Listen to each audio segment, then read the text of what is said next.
welcome to Inside Scoop. I'm Sumi Das. Joining me is senior writer for CNET, Josh Lowenson. Josh, thanks for being with us. My pleasure. Okay, it seems like we were just talking about the invite for the iPhone event. Now, all of a sudden it's October and we're talking about the next set of invitations that have just gone out this morning from Apple.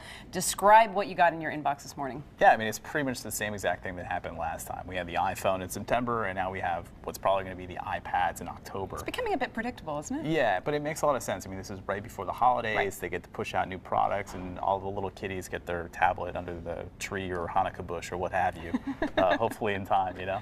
Okay, so describe the invitation for us. We always like to read between the lines. Yeah, so last time for the iPhone it was circles, which was kind of a hint about the home button. This time it just basically says we have a little bit more to cover, which is kind of an allusion to the smart cover, which covers the iPad, which is what we think. But it's basically just a series of the Apple leaf and the Apple logo just kind of floating around.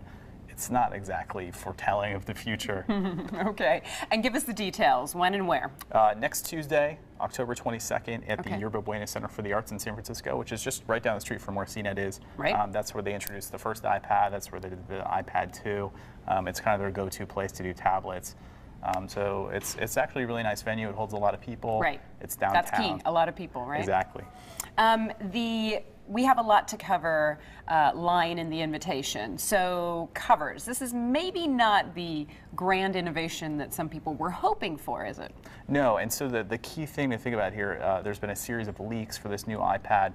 We're basically just expecting a redesigned version of the full-size iPad that looks a lot more like the iPad mini with kind of narrower sides. Okay. So obviously if they do make it narrower, they have to make a new magnetic cover for it. Ah, gotcha. So it's really not very exciting. Not terribly exciting, but people will still get crazy excited about it, I'm sure. I think the hard thing now is that if you look at what Microsoft's doing, especially with the Surface, they have these covers that have batteries, they have keyboards, they have trackpads. Right. They basically turn your tablet into a mini laptop. notebook. Yeah, yeah. Apple's put out patents for things like that, but I don't think we're expecting anything close to that. Okay, so we're not going to see a 6-inch version. That was a sort of off-the-wall rumor that we had seen circulating. I would not expect that this year.